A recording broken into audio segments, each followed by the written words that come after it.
Hello everyone, this is Sat Sandeep from Vignans Nirula, working as assistant professor in CSE department. Today we are going to talk about searching algorithms.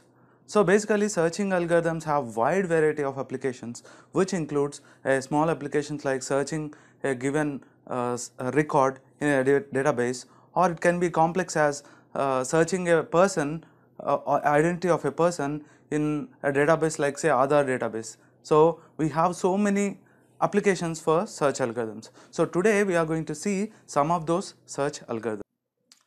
Topics covered in this lecture. So in this lecture we are going to cover three different search algorithms, in which the first one is the linear search, and the next one is the binary search, and the third one is the Fibonacci search. And after this we are going to, for each search algorithm, we are going to understand the complexities, time complexities, and we are going to analyze these algorithms in detail. So let us see. The first search algorithm we are going to see here is the linear search. So basically in the linear search, what we are going to do is, we are going to compare the search term with every element of the array, okay, and we are going to throw the index where the comparison is true.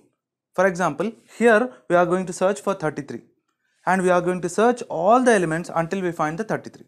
Once we find the 33, the element 33, we are going to throw the index. So this is the simplest form of the search. So here this kind of search generally is made on unsorted data, okay.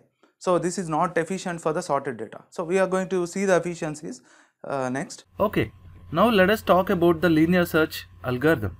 So here we will traverse this algorithm, we try to understand this algorithm by traversing with an example. Now let us see what are the arguments that this algorithm take. So first of all, this argument takes A. A is nothing but the array name. So this array is given as argument. The next is N. N is nothing but the size of the array. So this size is from index 0 to index 5, which is having 6 elements. So N is taken as 6. Next is val. Val is the element that we are searching for. So in this case we are searching for 6. We are searching for 8. So this is the val field. Val. Okay. And position is exactly that we are looking for. So position is where, suppose you have that 8 is found in the array. So where is the index? Where is that index?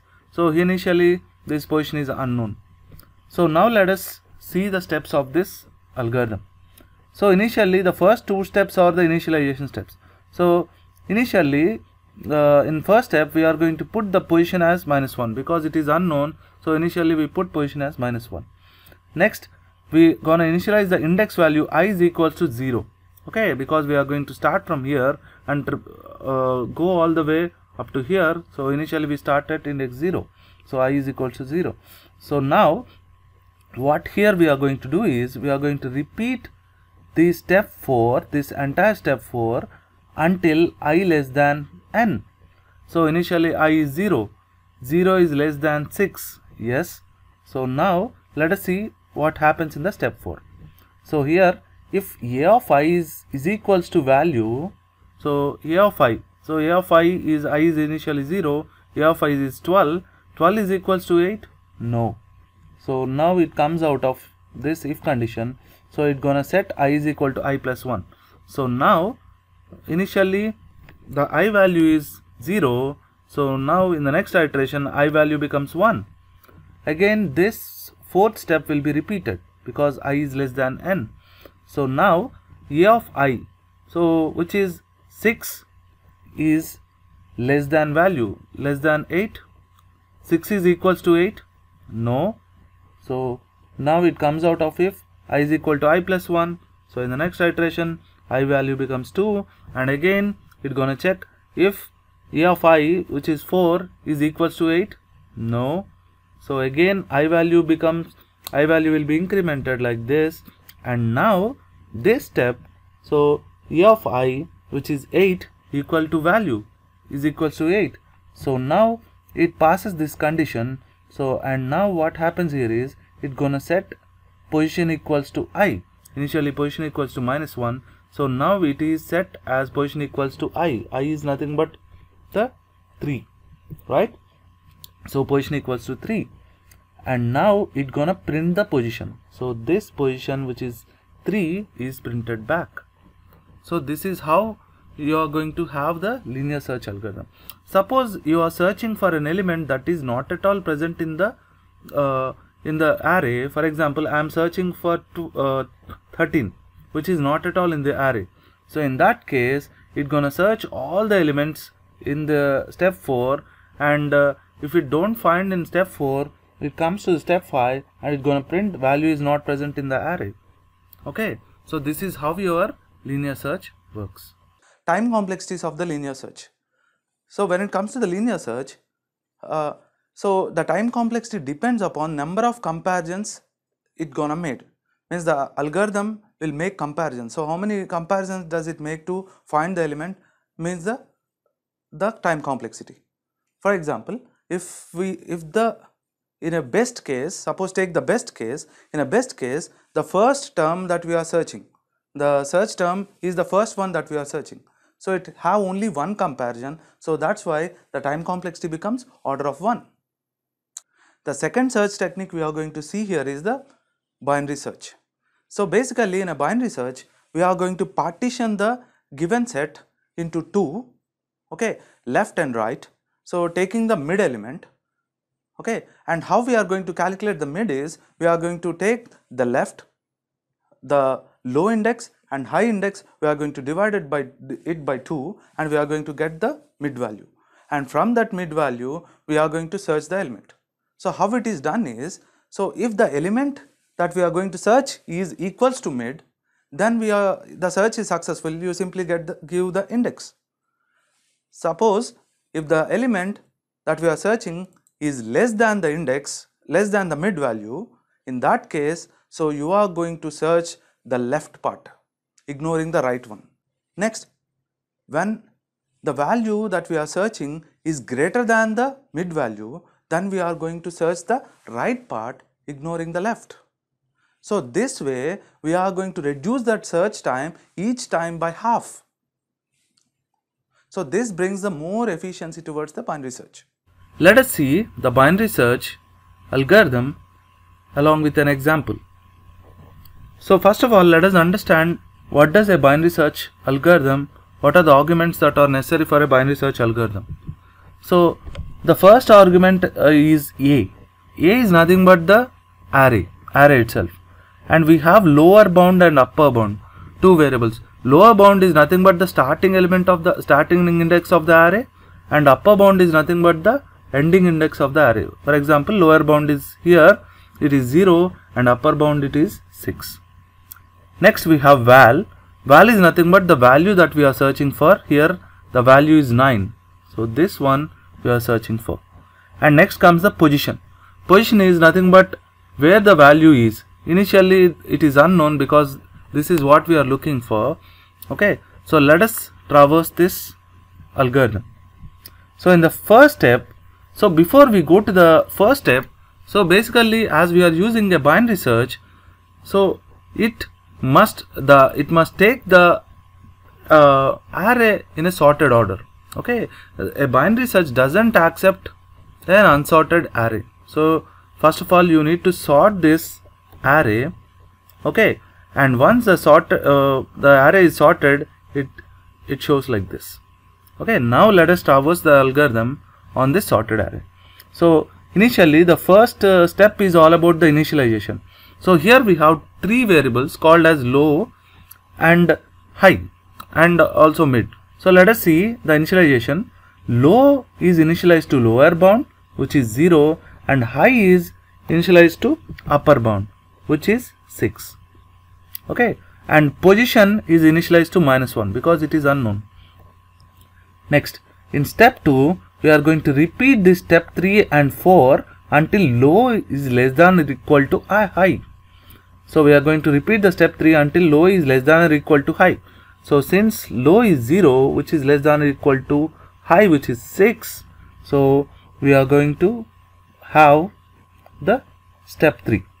In step 3, what happens here is we are going to calculate the mid value. this is another variable. So how we get the mid value is nothing but low plus high by 2.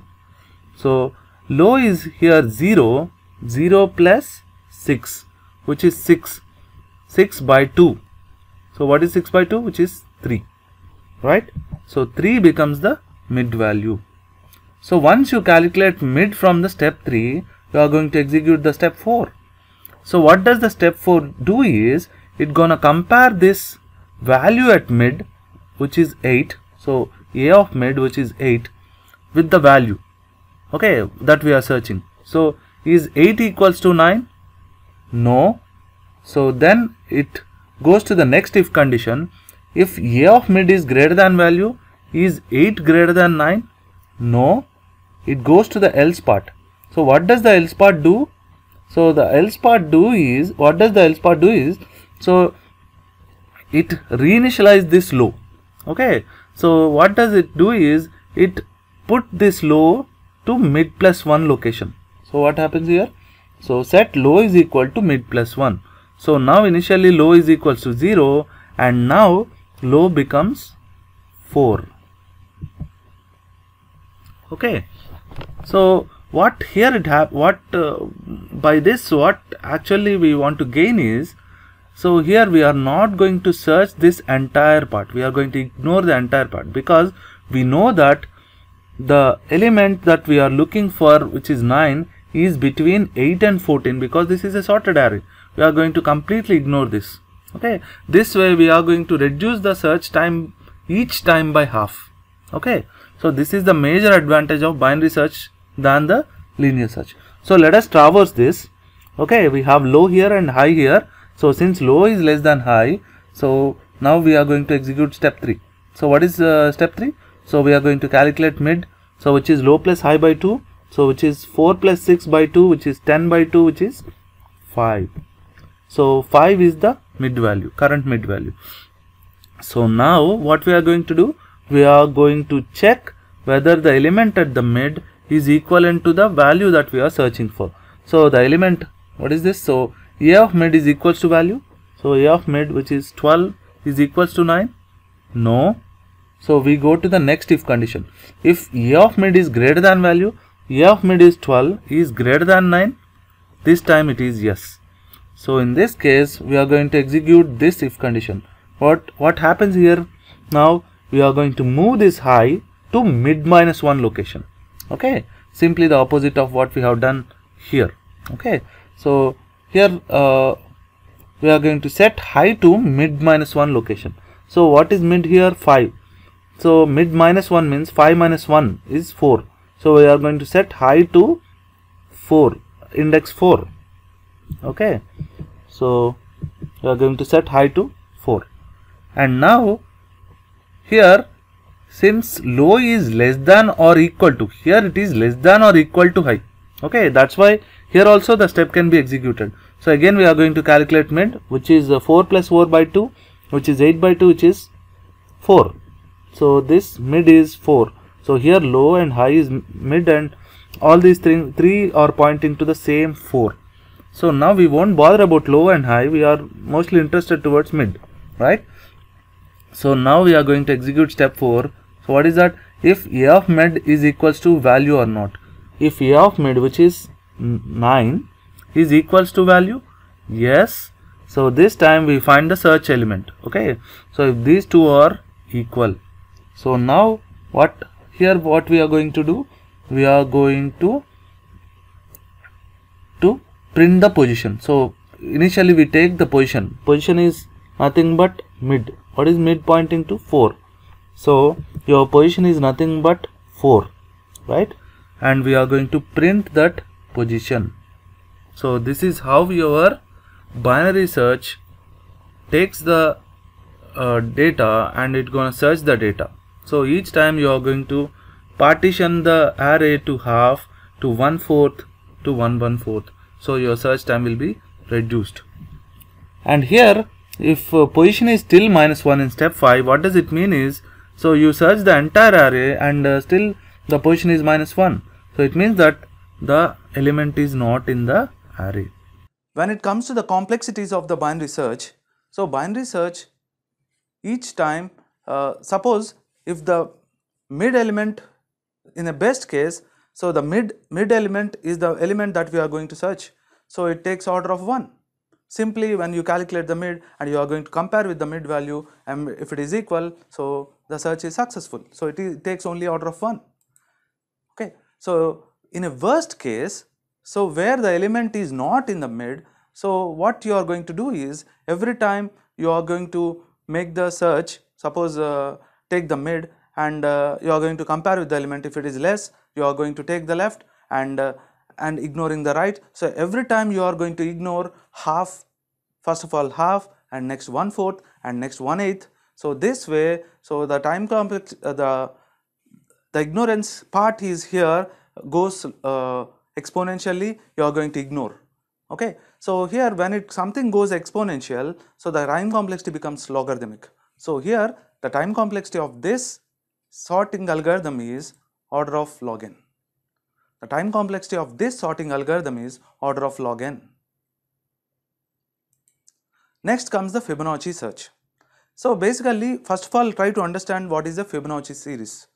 A Fibonacci series is a set, or a Fibonacci set is formed like by the first two elements of the Fibonacci series are 0 and 1, and after that every element in the Fibonacci series is nothing but the sum of the previous two elements. Okay. If you see the Fibonacci series, so other than the first two elements, every element in the Fibonacci series is nothing but the sum of the previous two terms. So let us see how we can apply this Fibonacci series for searching. So basically here in the first step, what we are going to do is, we are going to take Fm value. So Fm is nothing but the Fibonacci number, so that is greater than or equal to the array size. Okay. So and after that, in the next step, what we are going to do is, we are going to take the Fibonacci number that is less than the Fibonacci number that we have choose in the first step. Okay. And then we are, let we call it as a Fm minus 1, the previous Fibonacci number. And in the next step, what we are going to do is, we are going to compare the Fm minus 1 Fibonacci number to the term that we are searching. If the term that we are searching is the same, we are going to simply tell that the search is successful. If the term that is searching is not the same, then we are going to check whether it is greater than or less than. If it is greater than the term, and we are going to search the left part. Okay. If it is less than that, we are going to search the right part. So this way our Fibonacci search is comparatively, we can compare the Fibonacci search with the binary search algorithms. Okay. So let us see the time complexities of Fibonacci search. So in the best case, the Fibonacci search is like the first Fm minus 1 element. So if it is the first Fm minus 1 element, so then it takes only one comparison, so that is order of 1. Suppose in a worst case, what we are going to do is, we are going to check until we find the element. It is not the first Fm minus 1. So we are going to check the Fm minus 2 and like that so on until we find the element. So in this case, the time complexity becomes order of log n. Okay. So you may be wondering, so for binary search and Fibonacci search, we have the same worst case. Let us compare the binary search and the Fibonacci search. So binary search is superior compared to the Fibonacci search. When it comes to the Fibonacci search, the searching is not that easy. Okay, it is a bit complex in nature. So why? Because, so if you take a binary search, it divides into equal partitions. When it comes to the Fibonacci search, so here it won't partition the given data into equal partitions. It will, sometimes it will give you the best time and sometimes it may not give the best time. Okay, it is sometimes unpredictable. So in the next one, here in some cases the Fibonacci search is much more efficient than the binary search. Why? Because in a binary search, every time what we are going to do is, we are going to take the division operation. We are going to divide the array. So whenever you divide the array, you are going to apply the division operation, which is somewhat complex for certain microprocessors. And when it comes to the Fibonacci search, here we are going to use only addition and subtraction operations that are very simple in nature. So that's where the Fibonacci search shines. Okay, let us summarize. So in this lecture, we have seen different searching algorithms, which includes the linear search. So here we studied what is a linear search and how it exactly works and its implementation, and also we have seen the time complexities of the linear search, which is in the best case it is order of 1, in a worst case it is order of n, which is very large. So next we have seen the binary search. Here in a binary search we have seen how exactly the array is partitioned and how exactly the search is done. And also we have seen its time complexity, which is very less compared to the linear search, which is order of log n in a worst case. In a best case it is order of 1 again. And later we have seen the Fibonacci search. In that Fibonacci search we have seen what is a Fibonacci series, and we have seen how exactly the Fibonacci search is done, and we have seen its time complexity, which is close to the binary search. And we have seen what are the main differences between the binary search and Fibonacci search. So in the next lecture we are going to see the sorting algorithms. Thank you.